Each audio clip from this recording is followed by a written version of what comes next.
예수님의 부활은 우리에게 어떤 의미를 던져주고 있을까요? 첫 번째로는 예수님께서 사망의 권세를 깨뜨리시고 부활하심으로 말미암아 우리도 부활할 수 있는 놀라운 근거를 제공해 주셨습니다. 두 번째로는 이 예수 그리스도의 부활로 말미암아 오늘의 고난의 문제도 이겨낼 수 있는 이런 놀라운 승리의 근거가 마련되었습니다. 자, 그렇다고 한다면, 우리에게 이런 의미가 있다고 한다면 AD 1세기를 살았던 예수님의 제자들에게는 부활이 어떤 의미로 다가왔을까요? 죽으심으로 끝난 줄 알았던 스승께서 살아서 돌아오시게 되었을 때 그들의 마음속에는 어떤 깨달음이 있었을까요? 어떤 감동이 있었을까요?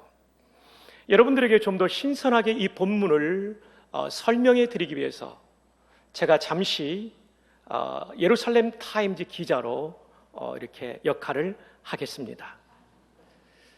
그런 신문이 있었는지는 모르겠지만 상상의 나래를 펴서 이 부활의 목격자였던 베드로를 취재했던 예루살렘 타임즈 기자가 되어보도록 하겠습니다.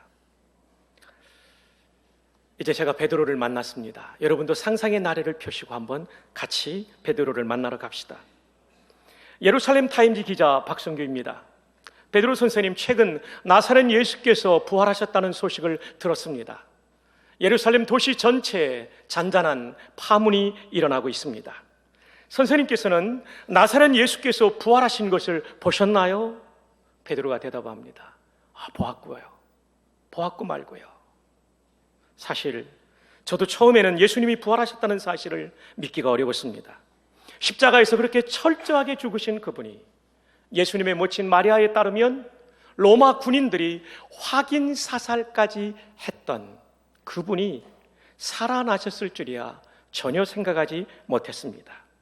그런데 저는 제 이 두 눈으로 똑똑하게 부활하신 그분을 만났습니다. 근데 중요한 것은 목격자는 저만이 아니었습니다. 막달라 마리아도 보였고요, 무덤에 갔던 여러 여인들이 보았고요, 그리고 세 번째가 저였어요. 뿐만 아니라 엠마오로 가는 두 제자들이 보았고요, 다락방에 모인 10명의 제자에게 보이셨고요, 그 다음에는 도마를 포함한 11명의 제자들이 있을 때 부활하신 주님이 나타나셨습니다.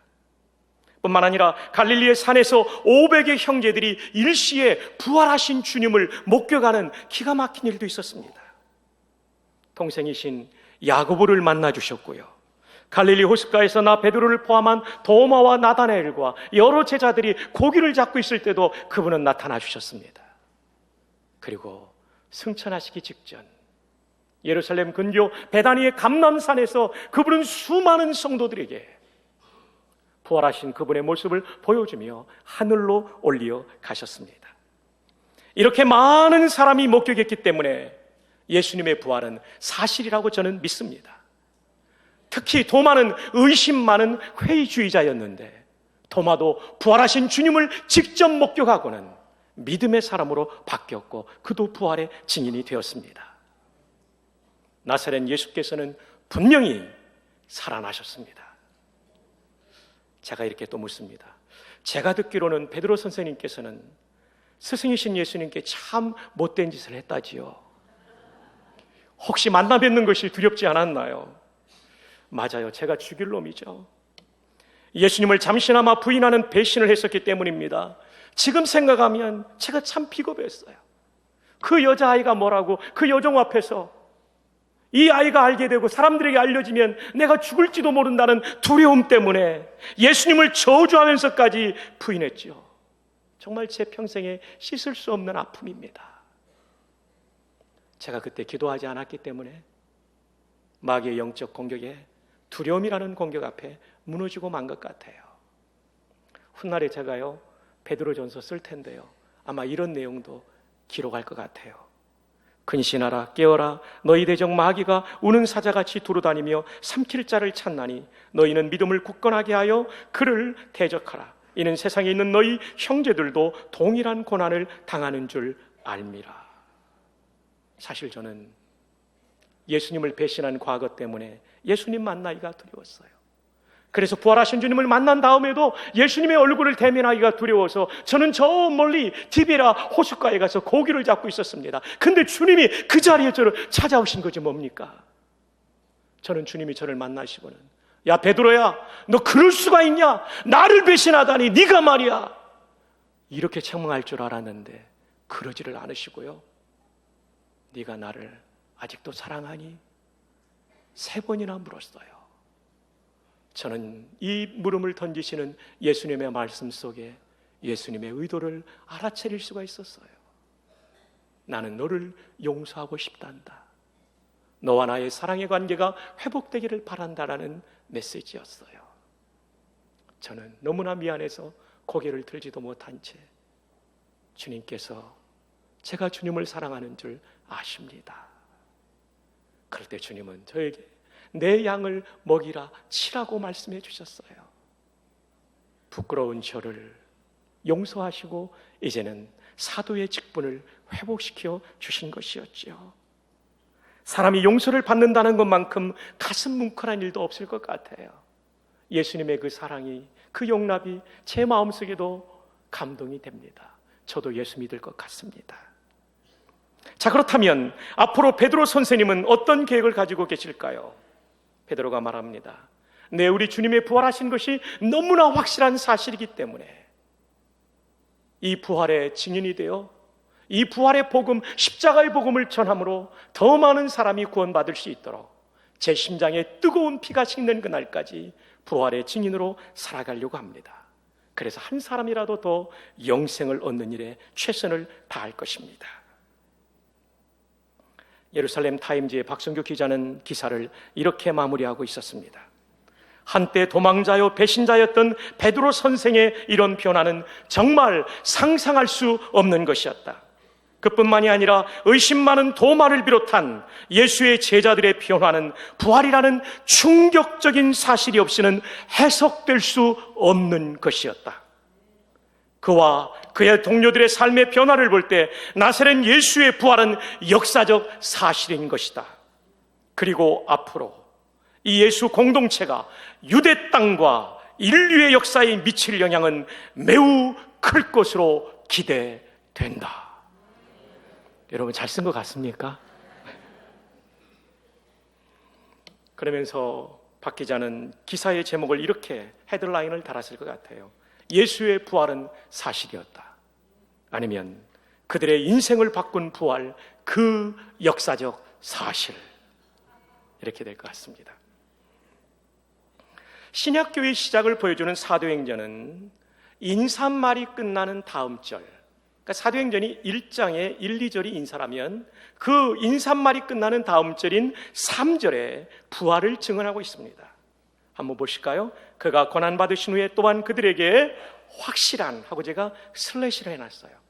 왜냐하면 하나하나를 끊어서 보면 더 선명하게 우리에게 다가오기 때문에 확실한 많은 증거로 친히 살아계심을 나타내사 며칠 동안이요?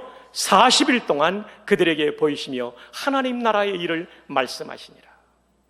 여러분, 부활은요 그저 한 번 지나가고만 이벤트가 아니었습니다. 40일 동안 확실한 많은 증거로 친히 살아계심을 나타내사 40일 동안 그들에게 보이신 분명한 역사적 사건임을 믿으시길 바랍니다. 할렐루야! 그렇습니다. 우리 주님은 무려 40일 동안 이 땅에 머무셨으며 수많은 사람들을 찾아주셨고 500의 형제를 만날 때에는 승천하실 때 만난 줄 알았더니 존 스토트라는 사람이 쓴 기독교의 기본 진리 88쪽이면 갈릴리의 한 산에서 500여 형제들을 만나주셨고 그 다음에 승천할 때 또 수많은 성도를 만나주신 거예요. 예수 그리스도의 부활, 이것은 역사적 사실입니다. 제자들에게 예수님의 부활은요 그들의 생각을 바꾸는 일대의 사건이었습니다.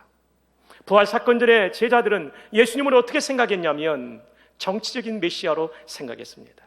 로마의 압제로부터 우리 유대 땅을 구원해 줄 정치적 메시아. 근데 여러분 생각해 보세요. 정치적인 메시아라고 한다면 인생의 모든 슬픔과 아픔을 다 해결해 줄 수 있나요? 없지요. 인생의 죽음의 문제를 해결해 줄 수 있나요? 없지요.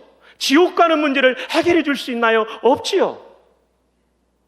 그들이 믿었던 메시아는 그 정도밖에 안 되는 메시아였어요.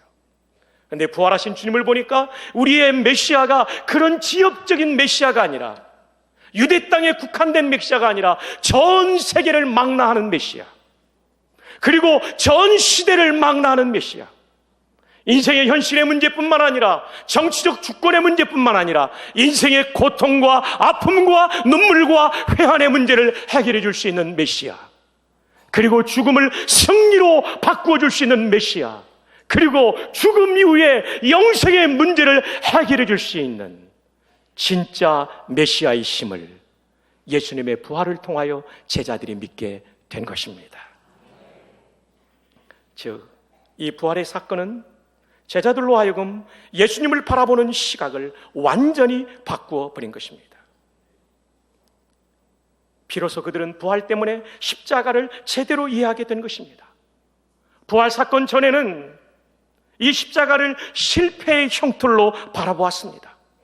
유대 종교 지도자들의 힘에 밀려 억울하게 죽임당한 딱 한 분으로 예수님을 바라보았습니다. 그러니까 예수님이 십자가에 못 박히니까 다 도망가 버리게 된 것이죠.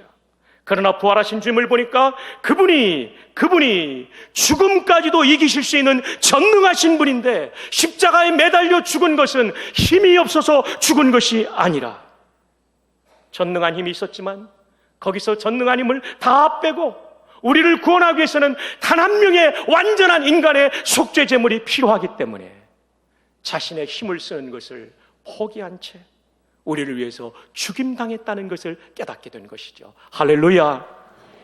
비로소 그들은 이 부활의 주님을 바라보면서 십자가가 실패의 상징이 아니라 구원의 상징임을 깨닫게 된 것입니다. 우리도 이 깨달음을 가질 수 있기를 주님의 이름으로 축복합니다.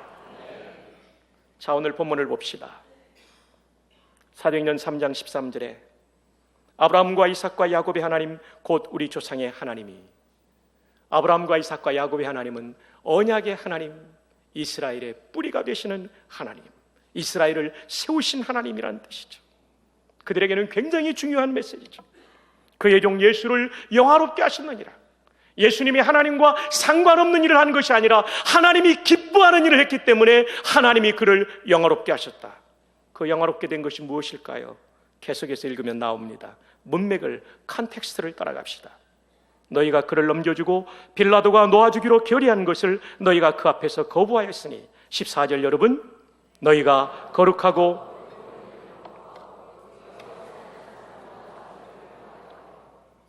생명의 주를 죽였도다. 그러나 하나님이 죽은 자 가운데서 그를 어떻게 하셨으니? 살리셨으니 우리가 이 일의 증인이라. 하나님이 나사렛 예수를 영화롭게 하신 것은 그를 부활시킨 것입니다. 그리고 우리가 이 일의 증인이라고 말합니다. 사실 사도들은 부활의 증인인 동시에 십자가의 증인입니다. 그리고 성경 전체를 볼 때는 우리를 구원하는 복음이라고 하는 것은 고린도전서 15장 1절과 1절로 4절에 십자가와 부활이 복음입니다. 왜냐하면 십자가에서 우리의 죄값을 다 치러주셨기 때문에 우리가 지금 죽어도 우리 영혼이 지옥 가지 않고 천국 갑니다. 그래서 복음이에요. 그리고 부활이 복음인 이유는 예수님 재림하실 때 죽은 우리의 몸이 다시 살아서 천국에 있는 영혼과 합해져서 온전한 인격체가 되어 천국의 영생을 온전히 누리기 때문에 부활까지도 복음이에요. 그러므로 사도들은 십자가와 부활의 증인들이었습니다. 그렇지만 사도행전 전반부에는 줄기차게 이들이 강조하는 건 뭐냐면 우리는 부활의 증인이다. 한번 따라합시다. 우리는 부활의 증인이다. 이것이 사도행전 전반부에 줄기차게 강조되고 있는 것입니다. 왜 그럴까요? 사도행전 1장 22절을 봅시다. 항상 우리와 함께 다니던 사람 중에 하나를 세워 우리와 더불어 예수께서 뭐하심을? 부활하심을 증언할 사람이 되게 하여야 하리라 하거늘. 여러분, 사도행전 1장의 이 부분은 어떤 내용입니까? 가룟 유다가 죽고 없어진 그 자리에 새로운 사도를 세우는 보궐선거의 자리입니다. 이때 베드로가 선거에 앞서서 장차 세워질 그 빈자리를 채우는 새로운 사도는 부활의 증인이 되어야 된다고. 다시 말하면 사도의 가장 중요한 직무가 부활의 증인이라고 선포하고 있습니다. 사도행전 2장 31절, 미리 본고로 그리스도의 뭐를 말하되? 부활을 말하되 그가 음부에 버림이 되지 않고 그의 육신이 썩음을 당하지 아니하리라 하시더니, 이것은 시편 16편 8절 이하의 다윗의 시편에 나온 내용이에요. 메시아의 부활을 예언한 내용. 이 예언대로 32절, 이 예수를 하나님이 뭐 하신지라? 살리신지라. 부활이에요, 부활. 우리가 다 이 일, 부활의 증인이로다. 사도행전 4장 33절, 사도들이 큰 권능으로 주 예수의 무엇을 증언하니? 부활을 증언하니. 사도행전 전반부가 계속 이래요. 사도행전 5장 30절, 너희가 나무에 달아 죽인 예수를 우리 조상의 하나님이 뭐 하시고? 살리시고 이스라엘에게 회개함과 죄사함을 주시려고 그를 오른손으로 높이사 임금과 구주로 삼으셨느니라. 우리는 이 일에 뭐라고요? 증인이요, 부활의 증인이요. 하나님이 자기에게 순종하는 사람들에게 주신 누구도요? 성령도, 성령 하나님도 부활의 증인이라고 증언하고 있는 것입니다. 사랑하는 여러분, 사도행전의 전반부는 줄기차게 부활의 증인됨을 강조하고 있습니다. 왜일까요? 이 대답을 드리기 전에 먼저 증인이라는 단어를 연구해 봅시다. 마르투스라는 헬라 단어는 첫 번째는 법률적 의미에서의 증인입니다. 두 번째는 비법률적 의미에서는 중요한 일에 대한 증언 또는 소통을 의미했습니다. 렉시콘에 나오는 세 번째 단어는 그의 증언 때문에 죽기도 했기 때문에 훗날에는 순교자라는 용어로도 사용되었다고 헬라어 영어 사전을 렉시콘이라고 부르는데 그 사전에 나옵니다. 맞습니다. 부활의 증인되었던 예수님의 제자들은 요한을 빼놓고는 다 순교했습니다. 목숨을 걸고 이 부활의 소식을 전했습니다. 왜 그랬을까요? 첫째, 예수님의 부활이 분명한 사실이었기 때문에 알려주고 싶었습니다. 아멘. 두 번째, so what? 그렇게 부활하신 예수님이 우리에게 무슨 이유가 있기 때문에. 두 번째, 이 부활이 사실이라면 십자가에 죽은 예수는 억울하게 처형당한 죄수가 아니라 하나님이 예비하신 메시아다. 이걸 증거하는 거예요. 유대인들에게 십자가는, 아니 그 당시 로마 제국가의 사람들에게 십자가는 처형의 틀에 불과합니다. 그것도 가장 극악무도한 사람들을 처형하는 아주 잔인하고 참혹한 처형틀이에요. 그것뿐이에요. 그런데 거기에서 죽으신 예수님이 부활하신 거예요. 이 메시지는 뭐예요? 이분은 죄 때문에 죽은 것이 아니라 하나님이 살려주셨는데, 왜냐하면 이분이 메시아라는 것을 증명하기 위해서다.